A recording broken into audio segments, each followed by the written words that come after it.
दिल्ली में मुसलमानों पर क़यामत टूट पड़ी। जिंदगी भर की जमा पूंजी जलकर खाक हो गई। लोग खानाबदोश की जिंदगी गुजारने पर मजबूर हैं। इंतहा पसंद हिंदू मुसलमानों को देखते ही मारने का नारा लगाते हैं। दिल्ली में पनाह गजीर कैंपों में मौजूद खानदान अपनी दास्तान सुनाते हुए रो पड़े।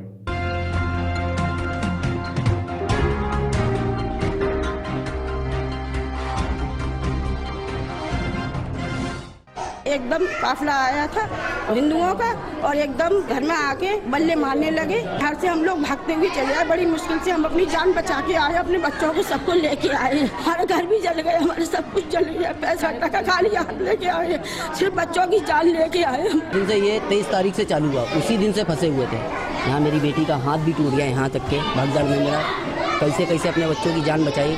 भूखे प्यासे 5 दिन के बाद आज मेरी जब हमें टाइम मिला, गली से हमको रास्ता खुला दिखा, तब हम निकले। नहीं तो हम घर में कैद थे।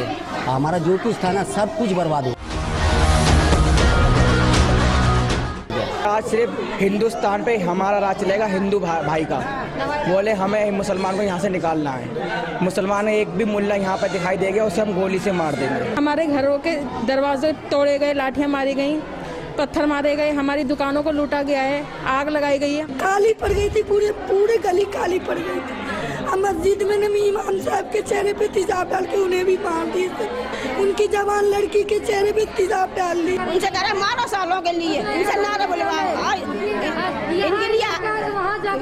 इनके लिए आज़ादी चाहिए, लो हम देंगे इन्हें आज़ादी। हम लोगों से कह रहे तुम्हें आज़ादी चाहिए, लो हम देंगे। वो मेरे घर के दरवाजे को तोड़ती है और मैं अपने घर पर हूँ, मेरी फैमिली है, उसको सेफ मैं कैसे करूँगा? जरा ये बताओ, शासन प्रशासन से मेरे को ये बताओ। मेरे पास में ना तो बंदूक है, ना मेरे पास में कुछ है, ना मेरे को लड़ाई करनी है। उस वाली सिचुएशन में मैं क्या करूँगा सर? इन्नल्लाहु महा साबरीन, अल्लाह सब्र करने वाले के हमेशा साथ रहता है। हमारा ईमान एकदम मजबूत है और हमेशा मजबूती पे रहे तब ना हम बचे। अगर मजबूती पे ना होते तो हम नहीं बचते वहाँ पे।